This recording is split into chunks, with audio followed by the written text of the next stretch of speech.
Bonjour, c'est Thierry Bézier, vous êtes bien sur Intruders TV, on est bien en direct de Amsterdam pour le Next Web. On est ici à l'Open Coffee, juste 24 heures avant l'événement de l'année, on peut dire. Je suis avec Raphaël de Mailymotion. Raphaël, qu'est-ce que tu fais là?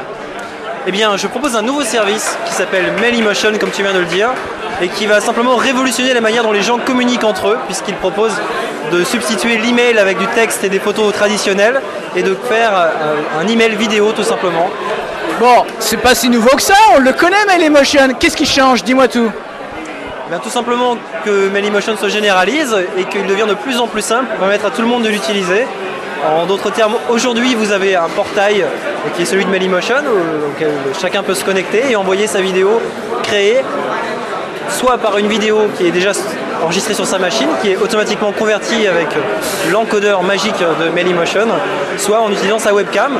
Et demain, Mailymotion est disponible multi-support vers l'écosystème de tous les utilisateurs sur votre téléphone mobile et partout où on peut l'imaginer. Alors, Raphaël, aujourd'hui tu es là à Amsterdam parce que vous allez présenter Mailymotion, c'est ça? En fait, on a la chance d'être sélectionné dans la Startup Arena de Next Web. Et donc, on est très fiers demain de pouvoir démontrer devant tout le monde, au grand public, la simplicité d'utilisation de Mailymotion. Et on espère convaincre un maximum de personnes de la simplicité d'utilisation de notre service et de sa pertinence, aussi bien pour les particuliers, mais également pour les professionnels qui peuvent se servir de services pour communiquer sur leurs produits ou dans le cadre d'une communication interne, car c'est vraiment bien plus percutant de communiquer en interne ou auprès de sa clientèle potentielle un message en vidéo qu'avec même 100 lignes de texte. Il n'y a rien de mieux que de la vidéo aujourd'hui. Alors, justement, demain tu vas nous faire tous en anglais, vraiment? Pardon? Tu vas nous faire tous en anglais demain? Of course, tomorrow everything in English, because actually Mailymotion is a British company. So Oui, mais là tu vois, on est dans l'édition française, personne parle anglais. Mais dis-moi alors, Hablo espagnol también. en espagnol également, mais alors combien de langues c'est Mailymotion exactement? Mailymotion, c'est 8 langues, c'est 116 pays, c'est plus de 5000 utilisateurs et c'est 2 sexes parce qu'on ne pouvait pas faire plus. Mais globalement, c'est 8 langues, c'est plus sérieusement en français, en italien, en espagnol, en anglais, bientôt en breton, en hollandais, en allemand et pourquoi pas en basque puisqu'on a la chance d'avoir une collaboratrice basque. Voilà. Nassim, tu es d'accord avec tout ce qu'il vient de dire, Raphaël?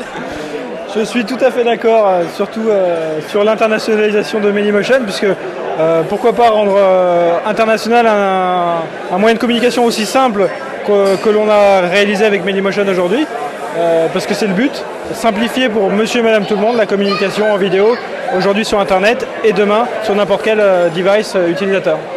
Raphaël, pour revenir à toi 2 secondes, est-ce qu'il y a d'autres objectifs? Rencontrer des VC, rencontrer des partenaires? Est-ce que vous préparez des choses? C'est une bonne question, je te remercie de la poser. À vrai dire, nous sommes en phase de levée de fonds, effectivement. Donc nous profitons de cet événement pour rencontrer d'éventuels partenaires financiers. Mais au-delà de ça, aujourd'hui Mailymotion c'est un service français et britannique. Notre but c'est évidemment d'aller à l'internationalisation.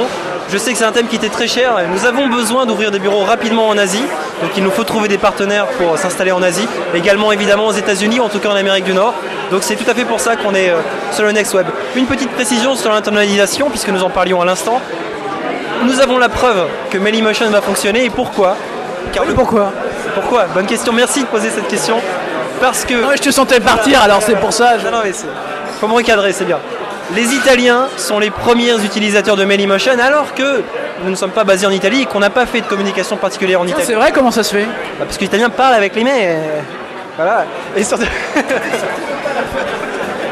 Non, surtout, on le sait, sérieusement, quand on fait des études aujourd'hui sur la pénétration de la 3G dans les services de téléphonie mobile, on se rend compte que les Italiens sont... Ça peut être le futur également? Ça peut être une feature sur laquelle on travaille, mais on se rend compte que de manière générale, les Italiens sont précurseurs de tout ce qui est nouvelles technologies, en tout cas en Europe.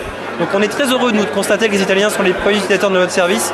Ça présage de beaux lendemains pour Mailymotion et on est très fiers de porter les services de Mailymotion auprès de nos amis italiens.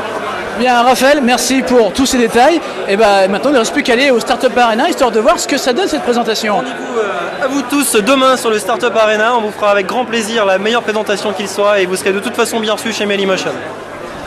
Merci, au revoir.